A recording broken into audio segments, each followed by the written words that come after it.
Hello, listeners. If you are new here, you'll find the recap in the description. And now, our story continues. The gas station was a small, broken-down establishment on the side of a deserted road. The exterior was weathered and worn, with peeling paint and a faded sign that barely hinted at its former glory. The dimly lit interior was cluttered with old shelves stocked with a sparse selection of food items, drinks and basic supplies. The air inside was stale, carrying a faint scent of gasoline and decay. The gas station was run by a family who lived in a small apartment attached to the back of the building. The father, a middle-aged man with a rugged appearance, had been the one to greet customers and manage the day-to-day operations. His wife and 2 children often helped out, their presence adding a semblance of warmth to the otherwise dreary place. One evening, as the family sat down for dinner, the father picked up his knife and began to study it intently. His wife noticed the strange look in his eyes and the way his skin had turned a sickly grey. "Your skin, it's turning grey," she said, her voice filled with concern. "And those bruises, they're getting worse. I'm making an appointment for you to see a doctor." The father glared at her, his eyes filled with anger. "I don't need a doctor," he snapped. "I'm fine, stop nagging me." His wife's concern turned to frustration. "You're not fine. Look at yourself. You're getting worse every day, and you're being so mean to me and the kids." The father continued to study the knife, his grip tightening around the handle. "What if I stabbed you with this?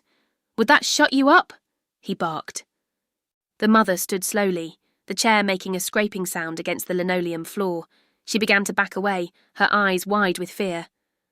"John, please." He stood up slowly, watching her back away. Then he lunged at her. She screamed. As the night deepened, Sophie paced back and forth in the van, the black curtains drawn tight against the world outside. She had the radio on, listening to a news broadcast that crackled with static.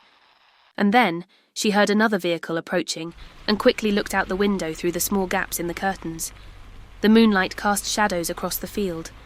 She saw another van pull up from the darkness, its headlights cutting through the night.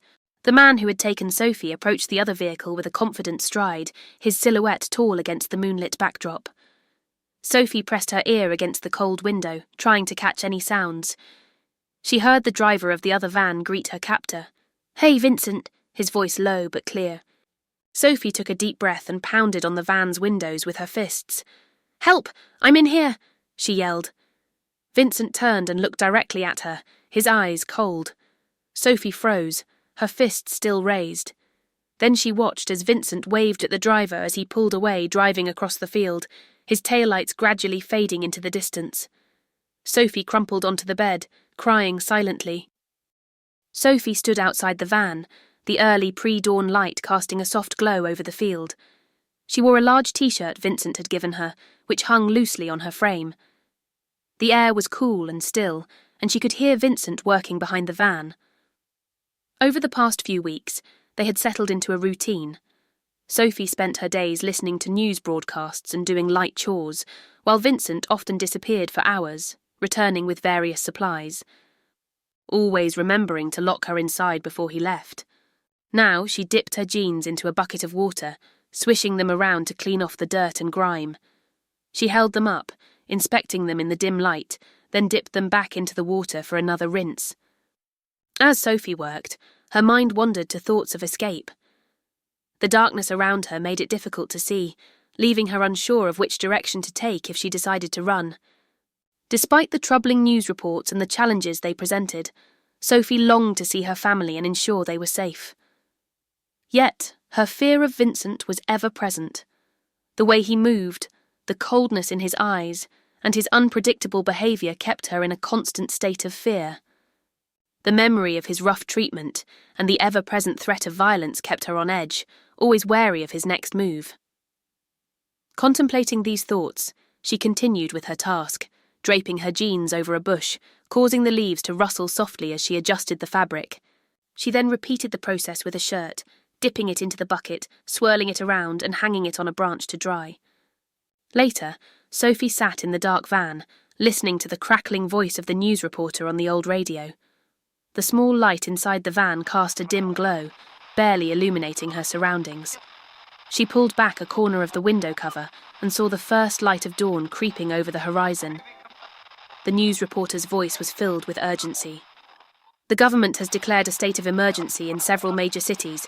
National Guard units have been deployed to assist local law enforcement in maintaining order. Curfews are being enforced, and citizens are advised to stay indoors. The president is expected to address the nation later today. Sophie sighed, feeling drained by the never-ending stream of alarming news reports.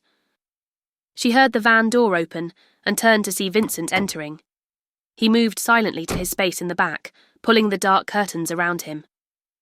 He always slept during the day and never let her out of the van unless it was dark. Probably to keep them more hidden, she thought. Tired of listening to the radio, and tired of everything, Sophie lay down on the bench and closed her eyes. The exhaustion quickly took over, and she fell asleep. Sophie was awakened by a strange sound, prompting her to sit up and listen carefully. The sound didn't come again, leaving her feeling unsettled. She attempted to go back to sleep, but her mind was restless. Then she remembered the flashlight in the front of the van. She'd been quietly gathering items that could be of use in case she managed to escape. She moved into the front seat to retrieve it. It might be helpful later. As she reached for it, she noticed something unbelievable. The door wasn't completely shut. She could get out. Thanks for watching. Please like and subscribe.